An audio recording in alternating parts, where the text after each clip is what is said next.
everybody, welcome to another episode of Office Arcade.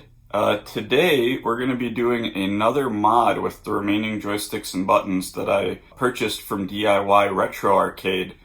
So what we did to Big Blue in the last video, we're going to do something similar to X-Men vs. Street Fighter, since those joysticks and buttons feel way better now.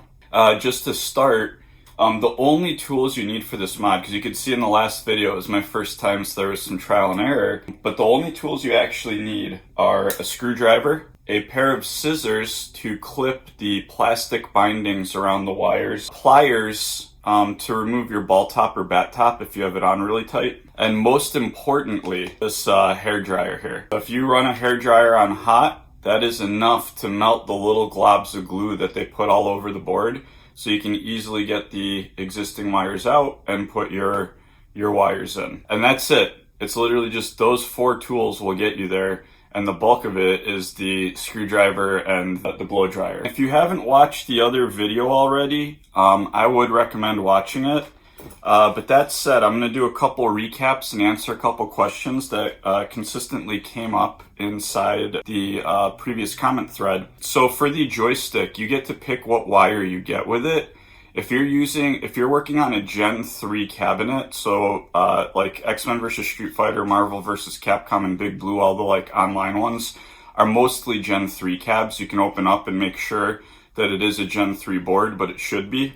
You're going to want the joystick connector that is a Gen 3 double 4-pin. So this is the wire that you're looking for. And again, they do label it, so you can see that the yellow greens are down up, and the red, orange, and black is going to be your left, right then. And folks were asking where I got the wires for the buttons. In the link for the button itself, there is an option, like there's a bunch of color options, and then there's a wire option for 12-inch or 18-inch, I think. And this is the 12-inch, which was more than enough length for all the buttons in the Big Blue cab. So I went with the 12-inch for those. And I did make a little mistake when I was speaking in the video last time, so I just want to correct that here. So we're putting this switch in the button here, like the last video. If it cooperates. Oh, that one's super tight. There we go. Okay. And now our button clicks, just like we talked about before, because the switch is down there, that little yellow thing. Okay. But you want to put one on that very top prong that's coming out of the top of the switch, and then you want one on that middle prong. This one is apparently like a double actuation prong that is for coin doors. So like coin door buttons that have kind of two clicks on one press. So that's how you want to wire up your switches and your buttons. And finally, just a friendly reminder, because I learned the hard way on the previous mod, you want the teeth here for the joystick, where the wire goes in, to be facing toward the monitor, so towards the top of the control panel. Okay? Otherwise, this is going to have all your controls reversed. So it should be this way. I still recommend once you wire one up to test it and make sure it's behaving the way that you want, but that's what ended up working for me. All right, so let's dive into it.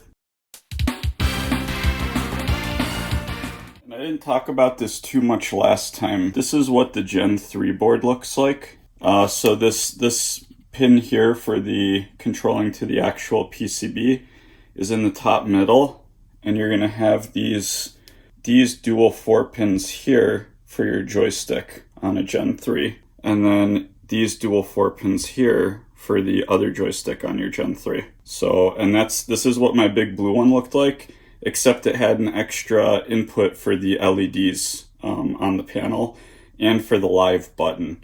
But otherwise, it's basically the same board.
Alright, let's put it to the test. See how we did. Alright, so all the directions work for player 1 and player 2.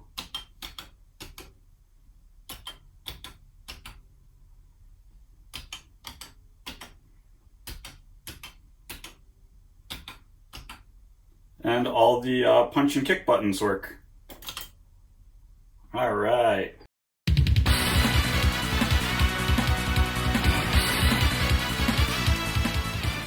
Alright, so the mod's all done. All the buttons are working. All the inputs feel great. Again,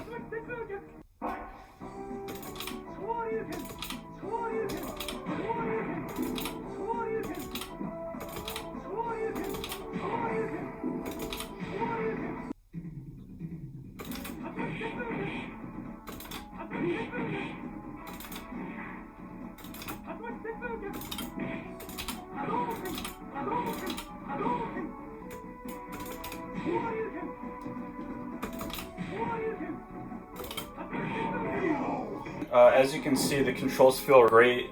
Executing Shoryukens is a piece of cake. Honestly, I'm just excited to start playing X-Men vs. Street Fighter now, because the controls were so frustrating for me that I just haven't played it as much as I should have. Something else I also did is I didn't like the green that we had as the stock color. So I went with blue, yellow, and red, because there's a lot of yellow in the cab and blue and red, so I thought that it would look nice. And I'm really happy with how it turned out. Oh man, I'm awful at this game.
Oof, I haven't played this game in a long time. That was super rough, but yeah, executing the motions felt fine. I'm even sitting really low on one of the baby stools to make sure that you know, I can talk to the camera. So I'm playing like this, and it still went fine, as you saw. But yeah, these buttons feel great. They're very clicky, as you heard, so you get really nice feedback from them. The joystick is very easy to move, and you can see me struggling with some of the supers there, but like I didn't remember you needed half circle to do the special and stuff like that, so I was kind of figuring it out as we went.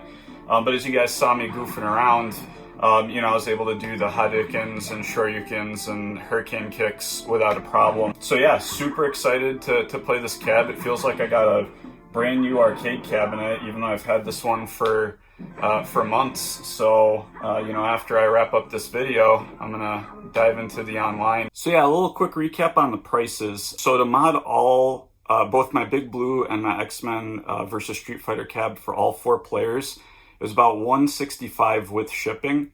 The way it breaks down is it's about $25 per joystick upgrade. So if you just want to upgrade the joystick for player 1, it'll be $25. And honestly, I think that's good enough. Like, that's going to get you really good results. If you want to go the, all out full upgrade and change out all the buttons as well, you're looking at about $40 per player. So it's not a huge price difference, and I love the new buttons, so I think it's worth it. But if you're on a budget and you're not looking to spend more than $25, you can swap out the joystick pretty easily if you purchase the Sanwa from DIY Retro Arcade. Also, I just wanted to drop a quick shout out to Rev5. He had me on his stream the other day, which was a lot of fun.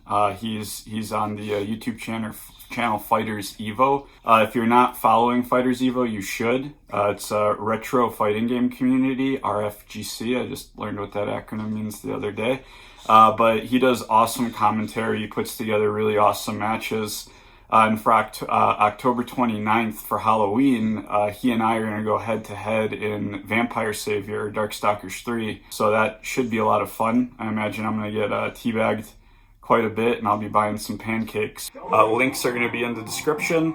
And again, I hope you guys found this helpful. There was a part 1 where I did this mod to Big Blue. If you didn't watch that one yet, there's probably a lot of good information in there that I might have glazed over on this one since it was my second time doing it. But as you guys saw, after doing it the one time, the second time went super fluidly. I think the whole mod took like maybe 30 or 40 minutes for both players. So it didn't take very long at all.